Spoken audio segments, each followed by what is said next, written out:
Lejos quedan aquellos tiempos donde era un orgullo sentirse ecuatoriano con un presidente como lo era Rafael Correa Delgado. Ahora tenemos a Lenín Moreno, que no es ni la sombra de lo que fue Rafael Correa. Y eso que fue parte del equipo de su gobierno, pero ahora es una persona que nos hace quedar en vergüenza cuando habla puras vulgaridades.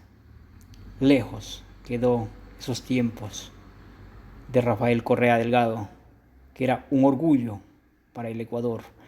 Le invitamos a ver una parte de esta conferencia donde habla prácticamente de todos los temas. Le preguntan acerca de la minería, de la libertad de expresión, de economía y lo más importante, del medio ambiente. De que Ecuador, conjuntamente con varios países de Sudamérica que tienen parte del Amazonas, que es el pulmón para el mundo entero. Vamos a ver esta conferencia. También le queremos invitar a que no se pierdan la conferencia completa que dio Rafael Correa Delgado en la Universidad de Berlín. Es un verdadero orgullo, donde vemos que cientos de miles de personas acudieron a escuchar esa conferencia. Y una es que esté completamente en todo de acuerdo.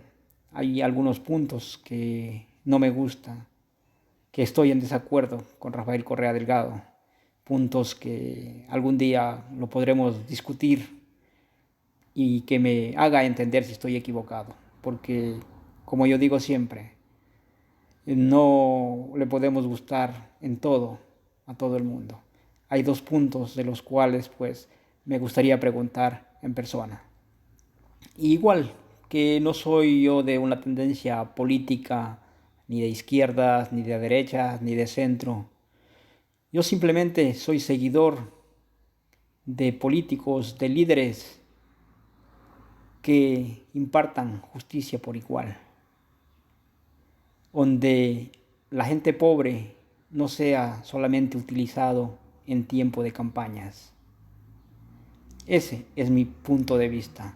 Admiro mucho a varios líderes, como actualmente al presidente de Salvador, Nayib Bukele, entre otros.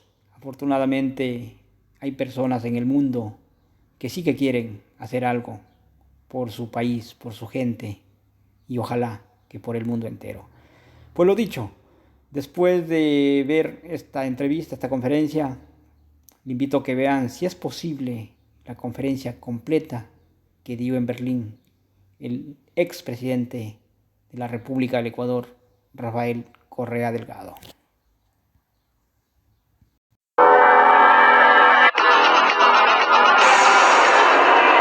El problema esencial es la supremacía total del capital sobre los seres humanos. Les presento a Rafael Correa, presidente de Ecuador y demagogo profesional.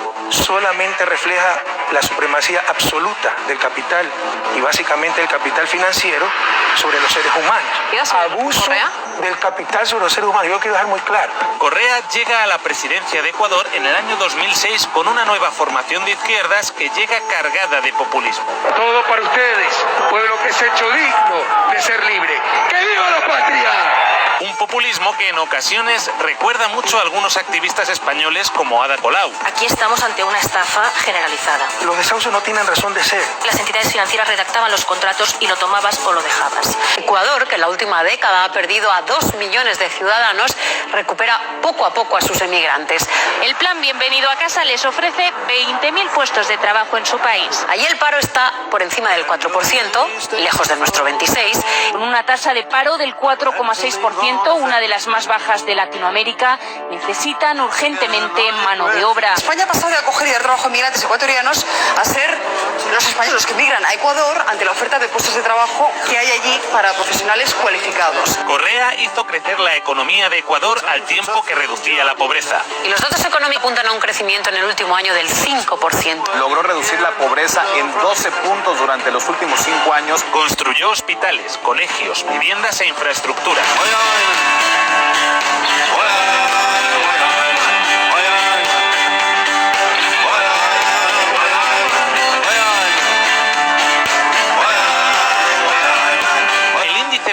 Revela que la desigualdad entre ricos y pobres ha disminuido. El coeficiente que mide la inequidad en el Ecuador pues está tendiendo a una mayor igualdad social. Algo parecido a lo que ha pasado en España, pero al revés. La brecha que se ha abierto entre las personas empobrecidas y las personas que tenemos acceso a bienes y servicios es cada vez mayor. Según ese mismo barómetro, España es el país de la Unión Europea en el que más ha crecido la desigualdad. Desde el 2007 la diferencia entre las rentas más altas y las más bajas se ha incrementado en un 30%. Cuando Rajoy llegó al gobierno, recortó en educación y sanidad con la excusa de que la economía española estaba sumida en una gran depresión. La economía ecuatoriana estaba mucho peor que la española cuando Correa llegó al gobierno. Pero Correa no recortó, hizo todo lo contrario. Cuando usted llegó al poder, usted hizo como una de las primeras medidas triplicar el presupuesto de educación. Quiero que entienda de desarrollo, de economía y de derechos. Porque la educación ante todo es un derecho, pero además obviamente tiene repercusiones en economía y en desarrollo por el talento humano, productividad, eficiencia. Eso es algo que hacen países ricos o que han hecho países ricos como Finlandia o Corea del Sur. ¿Y de dónde sale todo ese dinero? ¿Y de dónde tuvo que sacar, digamos, el presupuesto? Además del petróleo, el presidente Correa aplicó algunas medidas que han sido propuestas en España con una profunda crítica por parte del PP y del PSOE. Queremos hacer una auditoría pública de la deuda y una reestructuración de la misma. Las aventuras de no devolver las deudas, que son del siglo XIX, Bravo, Murillo, etcétera, etcétera, nos llevó a este país a la hecatombe. Cuando yo escucho que la deuda debe no ser pagada, de lo que estamos hablando es de una situación absolutamente imposible que nos llevaría a una gran depresión como la que hubo en Estados Unidos en 1929. Hay deudas que no son legítimas. Queremos saber. ¿Sabes lo que pasaría si no pagamos la deuda? Que seríamos los apestados del mundo occidental, que nadie nos prestaría, que no teníamos relaciones comerciales con otros países, que no nos venderían coches. Para ser una medida tan terrible, a Ecuador no le ha ido nada mal. Lo que usted hizo directamente es identificar esa deuda que usted considera ilegítima y no pagarla. Nosotros renegociamos nuestra deuda en el 2008, porque a partir de esa crisis, en 10 años, Ecuador pagó en términos netos cerca de $2.000 millones a la banca internacional,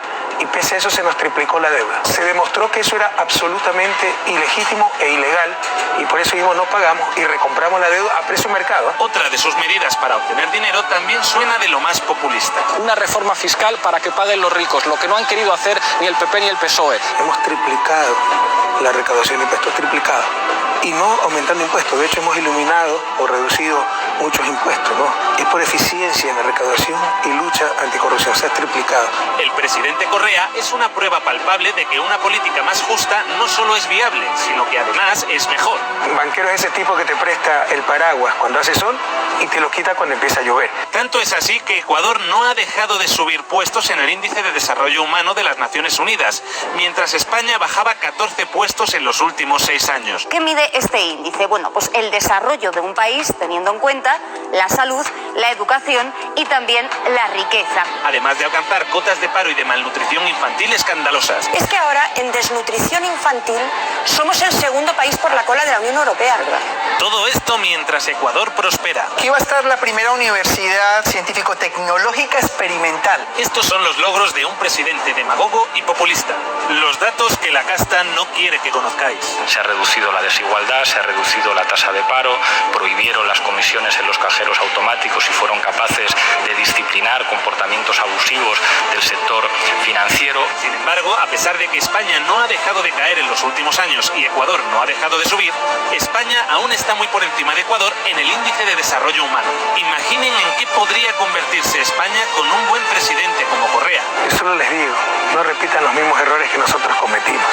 Esta crisis es calco y copia de la crisis de la deuda a inicio de los 80 en América Latina. Correa también se le ha querido relacionar con el terrorismo. Un video de él es el Mono Jojoy, uno de los máximos dirigentes de la organización negociación de las FARC. El mono de Jujuy asegura que le dio dinero en dólares a la campaña del presidente de Ecuador, Rafael Correa. Podemos tuvo que desmentir su relación con ETA. Podemos condena la actividad de ETA. Y Rafael Correa tuvo que desmentir su relación con las FARC. Lo que empieza es una campaña diciendo que nosotros apoyamos a la FARC.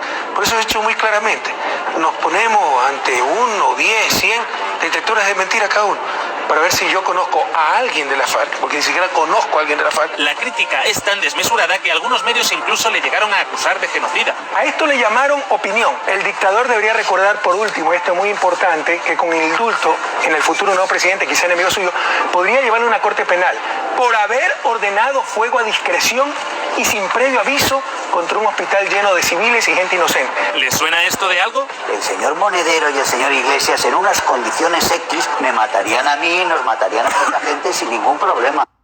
Sin embargo, Ecuador no se ha convertido en una dictadura, ni en un régimen totalitario, ni han pasado todas esas gilipolleces que Esperanza Aguirre o Germán Tertsch dicen que pasarían en España si gobernara un partido como Podemos. Y ya que estamos con comparaciones, vean cómo Correa no parece tener miedo a los medios de comunicación. Le agradecemos mucho el tiempo que ha Anita dedicado. Pastor? ¿Perdón? ¿Qué pasó con Anita Pastor? Ya no está. En España no teme enfrentarse a periodistas incisivas como Ana Pastor. En un Estado de Derecho, mi querida Anita. No estoy acostumbrada ni a responder preguntas en las entrevistas ni a que me llamen Anita, ya se lo digo. Y vean este fragmento de entrevista en Guayaquil con la periodista Tania Tinoco. Creo que la opinión o la percepción que hay es que usted no está cumpliendo con la ciudad. Está utilizando dinero de su bolsillo, pero está utilizando los recursos del Estado. ¿Me puede decir en qué estoy utilizando recursos del Estado? Por ejemplo, no es cierto. Yo creo que para la gente es obvio que se utilizan recursos del Estado. Demuéstrenmelo. Ya el hecho de que vayan personas con carteles del sí, es muy difícil creer que todas esas personas que están allí es gratis. Yo se puedo percibir lo que pasa también, señor presidente. No solamente usted se vuelve un presidente intolerante. Os invito a verla entera en YouTube para que podáis comprobar que ningún presidente de gobierno español habría aguantado una entrevista así. Quizá Correa no tenga miedo a los medios porque tiene la conciencia tranquila, porque sabe que lo está haciendo bien. Nada que ver con nuestro actual presidente de España, Mariano Rajoy. Permaneceré en un lugar seguro y me relacionaré con el mundo de este modo. Acostumbraba a dar ruedas de prensa escondido detrás de un plasma, normalmente sin preguntas. A ver, venga, uno y nos vamos. Y cuando acepta preguntas, responde así. La segunda ya tal. Es comprensible. Cuando uno tiene tanto que callar, se esconde detrás de un plasma. ¿Pero qué sabré yo? A fin de cuentas, no soy más que un demagogo y un populista. Y un pelín filoetarra. Aquí está la venganza de la revolución ciudadana, tanta infamia. Nuestra venganza personal en la escuela Bosco Bizuma. Nuestra venganza personal es el puente sobre el majestuoso Napo en Coca. Nuestra venganza personal es el aeropuerto de Tena, el hospital del Puyo, la troncada amazónica con al menos 5 ramales de unión con la sierra y con la costa. Todas obras antes impensables en la Amazonía. Nuestra venganza personal es la Universidad Iquian. Las becas para nuestros jóvenes, los estudiantes amazónicos preparándose en medicina en Cuba, en esta maravillosa comunidad del milenio.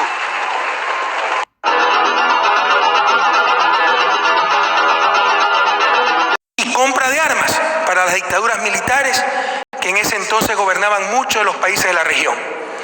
Más aún, estos esforzados banqueros, quienes antes no venían a la región ni de turistas, frecuentemente también cargaron abultados maletines de coima para que funcionarios corrompidos aceptaran préstamos para cualquier disparate, mientras que los organismos internacionales y agencias de desarrollo seguían vendiendo la nefasta idea de lo conveniente que era endeudarse.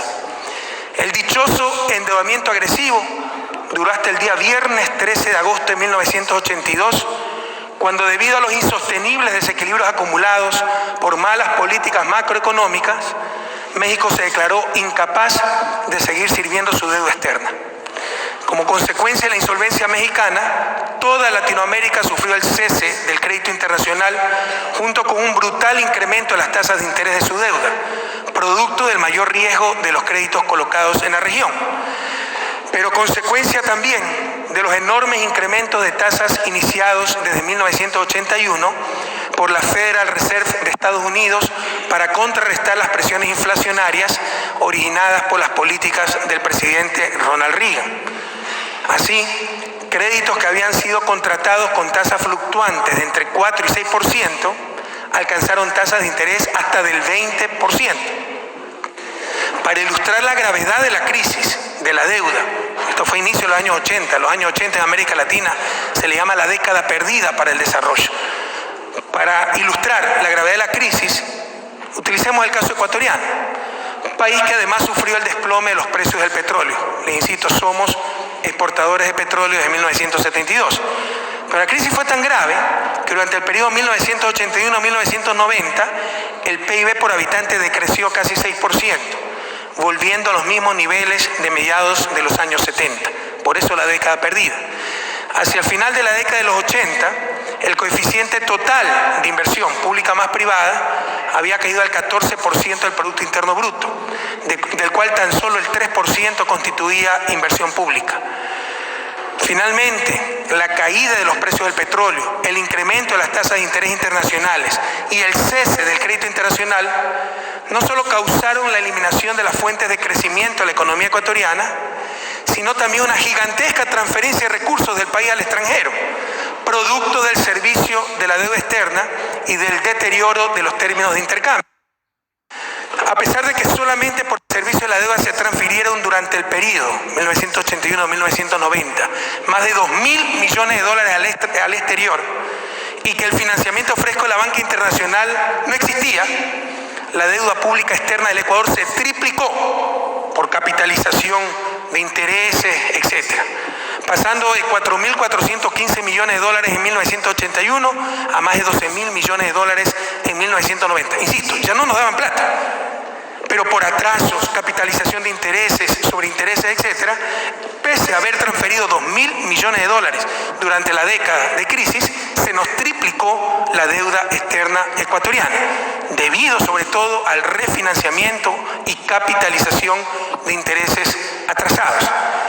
Cabe señalar que este fue un fenómeno regional y pese a que durante la década de los 80 Latinoamérica realizó una transferencia neta de recursos de 238.000 millones de dólares a sus acreedores, 238.000 millones de dólares. Eso a valor actual es fácilmente 3 veces más, ¿verdad?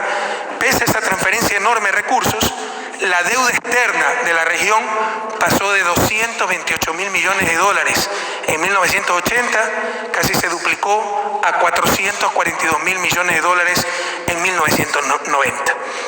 Bien dice Mark Twain, para definir un banquero, que un banquero es aquel tipo que te presta el paraguas cuando hace sol y te lo quita cuando empieza a llover.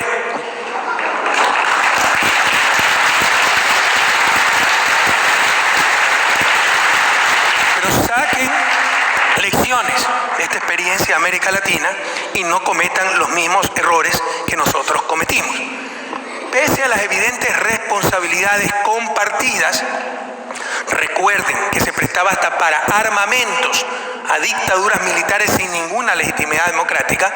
Pese a esa responsabilidad compartida, los países centros, las burocracias internacionales como Fondo Monetario Internacional, Banco Mundial, Banco Interamericano de Desarrollo y, por supuesto, los bancos internacionales redujeron todo a un problema de overborrowing, sin querer asumir jamás su responsabilidad en el obviamente correspondiente overlending. Las decenas de paquetes de ajustes y las cartas de intención que ya están habiendo en Chipre, en otros países de Europa, impuestas por el Fondo Monetario Internacional, pero también hay que reconocerlo, asumidas dócilmente por los gobiernos latinoamericanos. La receta de siempre: autoridad fiscal, incremento de precios públicos, privatizaciones, etc. No buscaban salir más rápido de la crisis, no nos engañemos. No buscaban recuperar el crecimiento y el empleo. Buscaban tan solo garantizar el pago de la deuda. Y lo que hacían los programas de rescate del Fondo Monetario era licuar esas deudas comerciales. Es decir, por un lado estaba el rescate del Fondo Monetario, no lo sabemos de memoria, eso es lo que está pasando en Europa, Grecia, Chipre, etc. Por un lado inyectaban miles de millones de dólares, en este caso de euros, pero con tal programa de ajustes que nada quedaba en el país, Nada quedaba para los ciudadanos, nada quedaba para aliviar la crisis, solo para liberar recursos para, por otro lado, garantizar la deuda con la banca privada comercial. Y al final del día no se superaba el problema de la deuda, no se superaba la crisis, pero el país quedaba endeudado ya no con los bancos privados a quienes garantizaron sus créditos, sino con la burocracia internacional.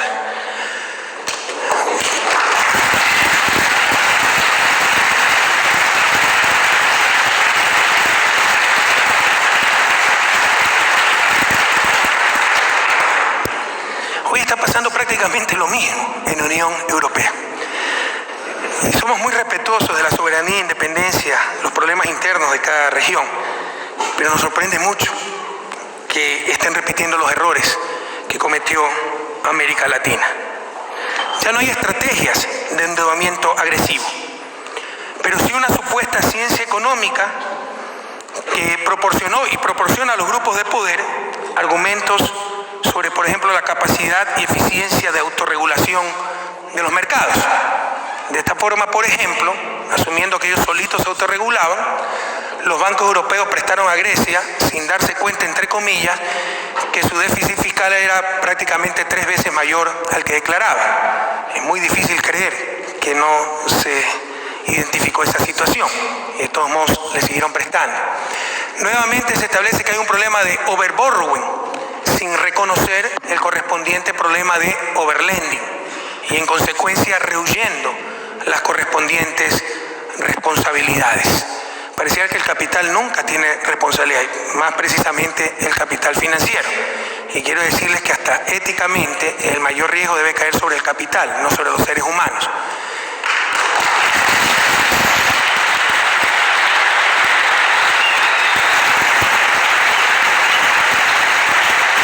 Con la crisis europea, desde 2010 hasta diciembre de 2012, la zona euro y los 27 países de la Unión Europea tuvieron un decrecimiento en sus economías.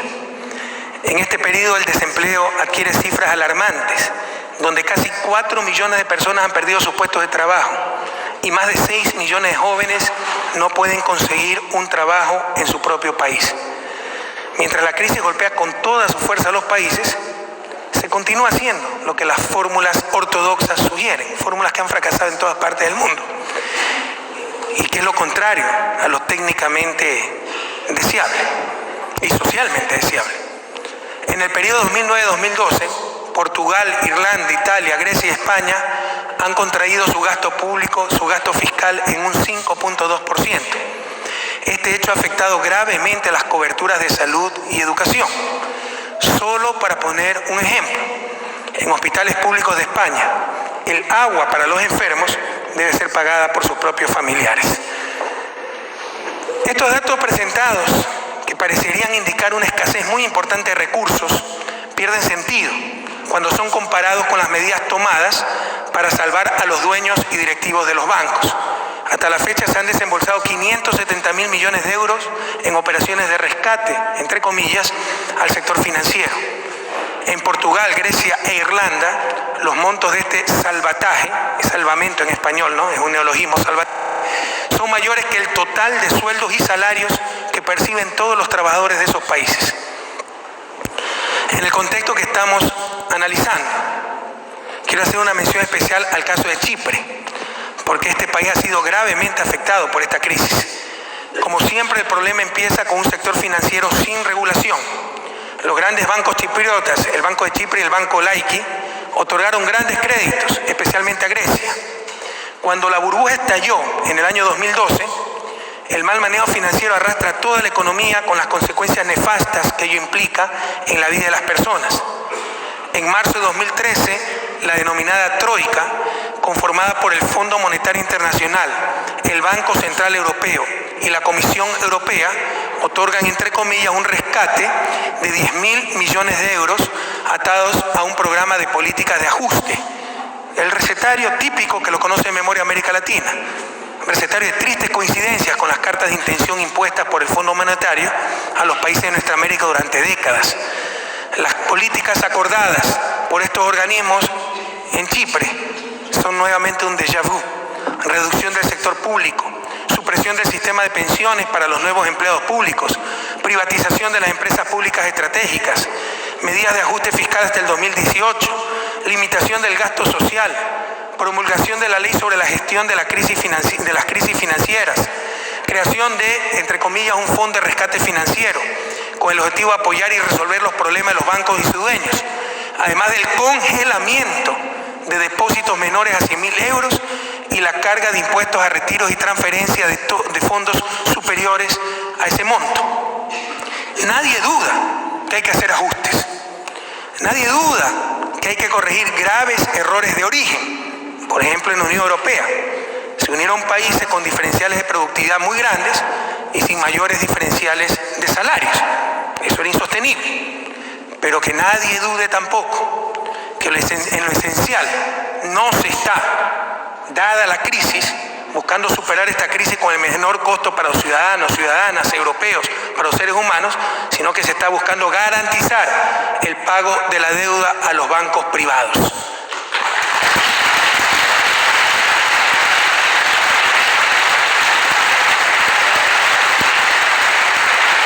Eso cuando estamos hablando de países endeudados. ¿Qué pasa dentro de los países en crisis con los ciudadanos endeudados? Como el caso español, nuevamente con mucho respeto a España, pero recuerden ustedes que centenas de miles de ecuatorianos residen en ese país y son víctimas de la crisis española. Permítanme tomar como ejemplo el caso de España. Hubo el exceso de liquidez hace algunos años. La banca no sabía qué hacer con tanta plata, la banca española. Buscaba al ciudadano para colocarle crédito, sobre todo para invertir en el sector inmobiliario. Eso genera una burbuja inmobiliaria. Si la casa valía 300.000 euros, no solo le prestaban los 300.000 euros, le prestaban 350.000 para el coche, para los muebles, la línea blanca, etc. Y esto era respaldado por créditos hipotecarios. Explota la burbuja, viene la crisis. Los mismos bancos tasaban la casa a 300.000 euros. Cuando no puedo pagar de buena fe, porque ese deudor se quedó sin empleo, entrega la casa. Ya el dolor de una familia de quedarse sin casa. Ha habido hasta suicidios por esto. Pero ya la casa no vale 300.000 euros, sino que vale solo 50.000 euros, recibida por el propio banco. Y esa familia se queda sin casa y probablemente endeudada para toda la vida. Esto es inmoral. Insisto, el riesgo...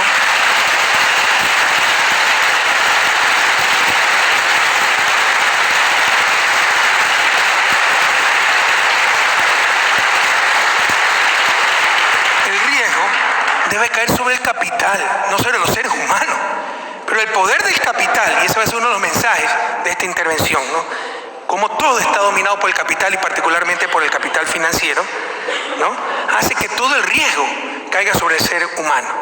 Debería haber una dación de pago, ya perder la casa, que es la garantía. Esto es muy común en el derecho anglosajón, lo tenemos en nuestro país, es posible hacerlo, reformamos las leyes, teníamos un sistema similar al español que nos parecía explotador y lo hemos cambiado.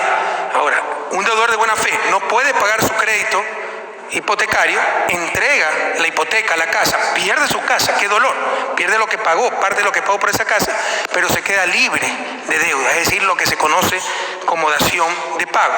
Lejos de esto, en España, la misma casa valuada por el banco ahora vale 6 veces menos, pierde la casa y se queda endeudado de por vida. Pero no es solo inmoral, es mala economía. Esto que nos presentan como técnica, como seriedad, como responsabilidad, son puros y simples abusos, pero también torpe economía. Porque economía debe buscar satisfacer necesidades humanas. Y en el caso español, van a llegar al peor de los mundos. No es que no hay capacidad para hacer casas, la hay. No es que no hay casas, existen. Pero las familias que necesitan casas no van a tener casas. Y los bancos que no necesitan casas van a estar repletos de casas. Eso es torpe economía. El economista alemán Friedrich List.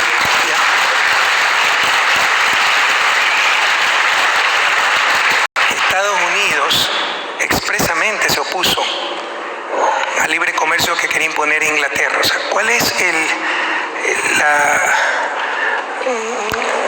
la cuestión recurrente a nivel histórico? Que los países están en la frontera tecnológica, que son los campeones de competitividad, empiezan a proclamar al resto libre comercio, porque van a ganar con ese libre comercio. Lo que vamos a perder es lo que no tenemos esa competitividad. Pero prácticamente ningún país del mundo desarrollado, de los desarrollados, practicó el libre comercio en su proceso de desarrollo. Y este es un error recurrente en cuestiones de desarrollo. Tratar de hacer lo que hacen esos países desarrollados ahora, que son los campeones de competitividad, y no hacer lo que hicieron cuando tenían nuestro nivel de desarrollo relativo. Revise la historia económica de Alemania y verá que Ecuador está haciendo muchísimo de lo que hizo Alemania para alcanzar el desarrollo. Además de ese escepticismo con respecto al libre comercio, no el comercio beneficia, un comercio adecuado, una adecuada inserción en la globalización, etc. El bobo aperturismo, el sálvese quien pueda, eso puede liquidar países enteros. En todo caso, además de estas precauciones teóricas que tenemos e históricas con respecto al libre comercio, ya se añade un factor muy concreto. Ecuador no tiene moneda nacional. Cuando ustedes no tienen moneda nacional, lo único que les queda para corregir desequilibrios del sector externo es la política comercial. Si pierden también esa política comercial con tratados de libre comercio, lo único que les va a quedar es rezar. Yo soy creyente, pero creo en buenas decisiones económicas, no en milagros económicos. ¿Okay? Si a Colombia, a Perú le va mal en el tratado, que es de libre comercio, sin lugar a dudas, con Europa, bueno, Colombia devalúa el peso, Perú devalúa el sol y corrigen esos desequilibrios. Ecuador no tendría cómo. Entonces, además de nuestros reparos teóricos que los tenemos, reparos en base a la historia económica, hay un hecho muy concreto. Ecuador no tiene política monetaria y moneda propia y debemos ser mucho más cuidadosos en las firmas de estos acuerdos. Algo adicional, Colombia y Perú ya habían firmado un tratado de libre comercio con Estados Unidos. Es decir, prácticamente no tienen nada que perder firmando un tratado de libre comercio con la Unión Europea. Nosotros tenemos mucho que perder. Por eso queremos firmar un acuerdo, pero no de libre comercio, un acuerdo comercial que proteja, por ejemplo, a nuestras pymes, a nuestras medianas empresas, que permita utilizar, como lo utilizó Alemania en su momento, las compras públicas como instrumento de desarrollo. Entonces hemos superado la mayor cantidad de puntos controversiales, pero faltan 2 o 3 que probablemente mañana lo conversaré con la canciller Merkel. Pero nosotros queremos firmar un acuerdo comercial con la Unión Europea, lo que no queremos es firmar un acuerdo de libre comercio, sino con mucho cuidado para proteger nuestra economía, nuestras pequeñas empresas, un acuerdo que sea de mutuo beneficio, no un acuerdo de sometimiento.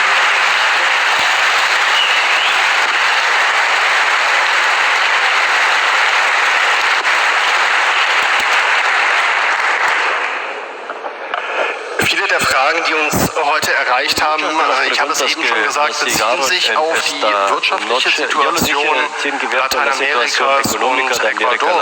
und Ecuador. Einer der Fragesteller von deutscher Seite fragt, welche Pläne gibt es für eine Wertschöpfung, für den Aufbau einer Industrie in Ecuador, um vom Export der nationalen Rohstoffe unabhängiger zu werden? Welche Pläne gibt es zum Aufbau einer eigenen naturales. ¿Qué planes existen para crear una industria propia para liberarse de la exportación de materias primas? Existen muchos planes, estamos muy conscientes de que hay que superar la economía extractivista, pero atentos, eso no se supera con infantilismo, como algunos proponen. Cerrar los pozos petroleros, cerrar la minería, probablemente salgamos de la economía extractivista, pero para regresar a la economía recolectora.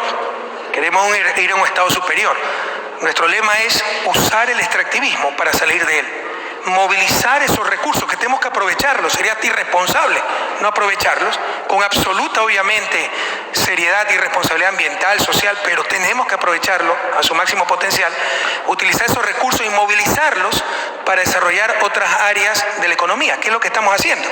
Les enseñamos el proyecto Yachay, el programa de becas, el programa Prometeo, la inversión en educación superior, 1.8% del PIB, la inversión en educación general que se ha quintuplicado.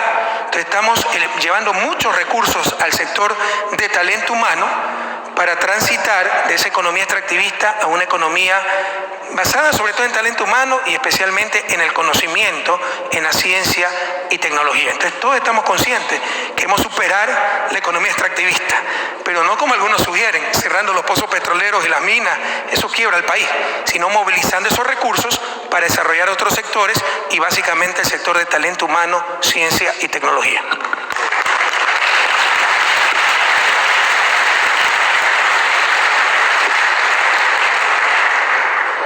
Eine sehr spezielle Frage zu der Zollpolitik zwischen der Europäischen Union und lateinamerikanischen Staaten.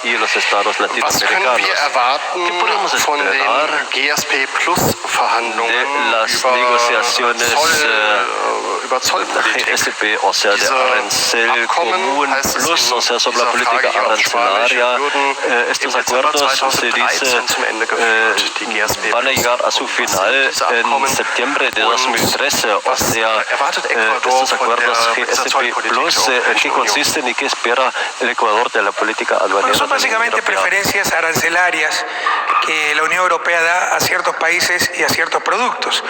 Y precisamente por el riesgo de perder esas preferencias, el interés de concretar un acuerdo comercial con la Unión Europea. Pero yo insisto, y somos muy frontales en eso, no lo vamos a concretar a cualquier costo. El remedio puede ser peor que la enfermedad. En consecuencia, pues si no se logra ese acuerdo y perdemos las preferencias arancelarias, pues tendremos que ver manera de compensar a nuestros exportadores, más apoyo, etcétera, y seguir adelante. Claro, es un golpe, pero por ejemplo, por decirle algo, Ecuador tiene tal vez los más altos salarios de la región andina, pero tiene la energía más barata de Sudamérica probablemente, la gasolina más barata junto con Venezuela también de toda la región, el cemento más barato. Entonces existen una serie de ventajas también para nuestros empresarios y a través de política económica y fomento industrial podemos dar más ventajas para compensar esa posible pérdida de preferencia arancelaria. Es uno de los principales motivos para querer concretar un acuerdo comercial con la Unión Europea, pero insisto, no estamos dispuestos a concretarlo a cualquier costo y si por no concretarlo perdemos las preferencias arancelarias, pues encontraremos solución para seguir apoyando a nuestros exportadores.